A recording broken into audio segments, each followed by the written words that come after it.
When we started chicken keeping, we were told, oh, if you have chickens, you're always going to have rats. Well, as rat season is approaching, I'm telling you, that doesn't have to be true.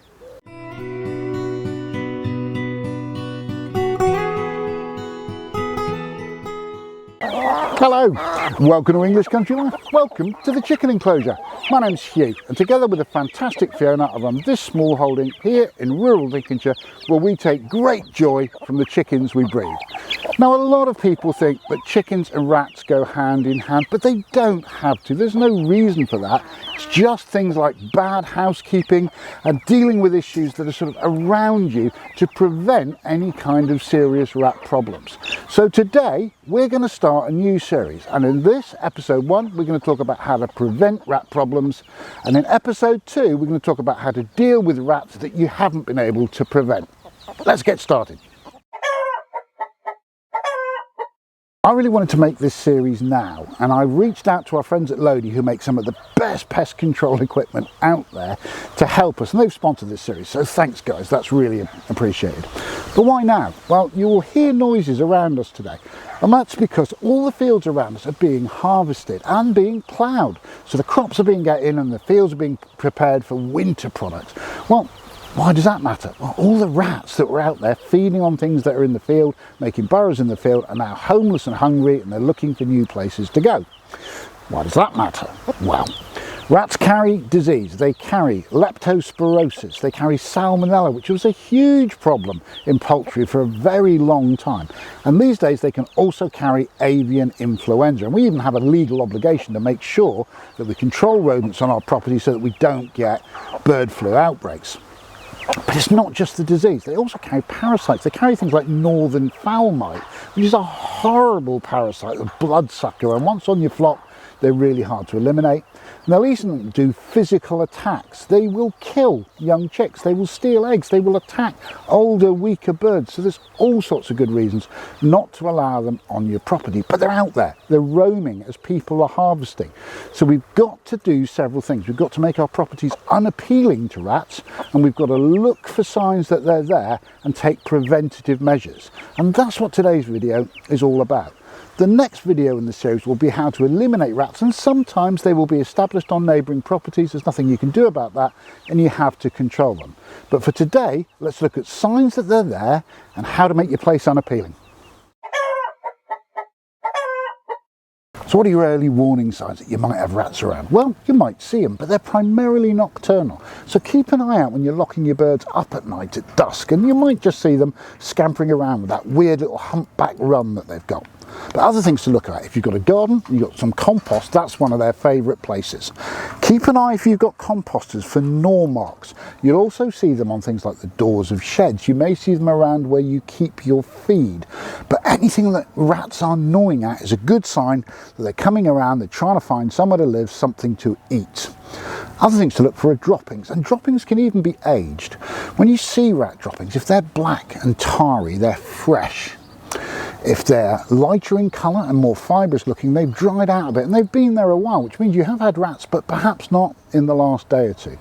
Another good sign to look for is what we call drag marks. So rats tend to hug walls as they move around. They don't like being out in the open because they're more vulnerable to predators. And a rat can't hold its tail up, so its tail drags through the muck and transfers long streaks around walls and doors where they're hugging the edges of your building. So keep an eye out for those as well. In terms of how we make our place less appealing to rats, there are a few things we think about. We consider 3 main criteria. Harbourage, which is where the rats live, food and water. Now, in terms of harbourage, rats want to set up home somewhere where they're protected from predators getting at them from above, and they're relatively undisturbed. So we don't leave big log piles like this for very long. This is what I like better. The logs are all bucked up, they're stored neatly in these wooden crates and on a hard concrete floor, and that denies the rats somewhere to hide. What about those composters we mentioned? Very simple solution. Take off the lid, lift off the plastic, dig them over with a fork. It's great for the compost, prevents the rats. Another thing that can cause a problem for rats is buildings, including your chicken coop. Now, our method to avoid that is to have them raised at least 6 inches off the ground, placed on a hard surface like paving slabs, and the same thing applies to garden sheds and summer houses.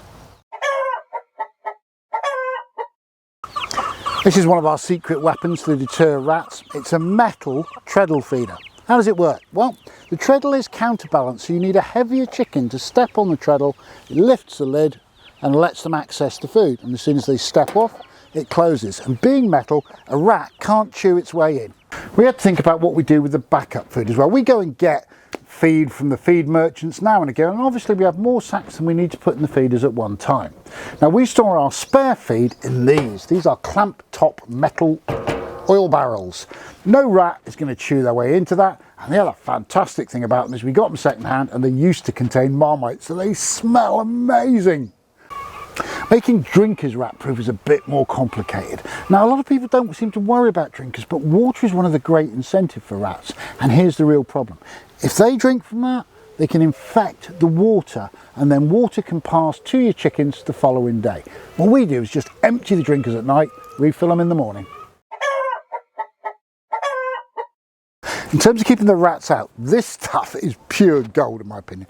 This is Rakan anti-rodent sealant, and it goes on with a corking gun, as you can see, but it's got metal filings in it and the rats will not chew at it. Because the trouble is, you put in something like sort of polyfill or expanding foam, they just have it out again. This stuff they leave alone. So where I've got a little gap opening up just here as preventative measure, what I'm going to do is put in some of this anti-rodent sealant. It stays soft a fair while. You can smooth it out with something like a palette knife or an old putty knife, which is what I use. And once it's dry, it's there for good and it's really, really solid. This is going to sound weird, but I promise you it's true. Rats get in engines. They get in engines, they get in lofts. They love wiring. I don't know why. I can't imagine that electrical wiring tastes very nice, but they do seem to like it. Now, think about things like your lawn mowers. Think about things like your rotavators, but also cars, tractors, anything like that. If they can get in under the bonnet, and let's face it, it's open down there, right? They can get in, particularly if it's one that doesn't move very often. They can make a bit of a nest. They'll be chewing on your wires and they can cause untold damage. We love this stuff. This is Rakan anti-rodent spray, and you put it on, and to be quite honest with you, I put it on around about September time. It'll get me all the way through those nasty winter months, and it's good. Now don't spray it on a hot engine, you know, let's use a bit of common sense here. But once you put it on, it's a bit like that stuff they paint on kiddies' fingernails to stop them chewing their nails. It makes it repulsive for the rats. They'll leave your wiring alone and avoid some really expensive problems. A friend of ours who's an expert mechanic sent us these pictures so you can see what rat damage does to a car. You can see the gnaw marks here, but to get to the bottom of the fault they had to take out the dash to figure out what was going wrong. Well, that's not a quick job, and ultimately the entire interior of the car had to be removed so they could get at the wiring harness where the rats had done all the damage.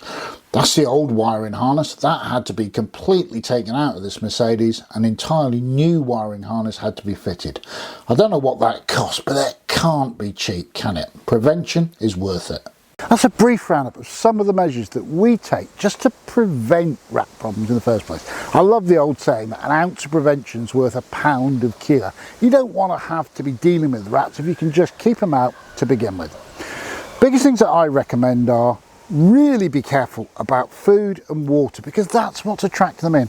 Don't give them somewhere cosy and safe that you can't get to live. The other one, which I haven't mentioned up to now, is get some training, because there's brilliant courses. I'm going to put a link to the Lodi course down below, which is LANTRA approved.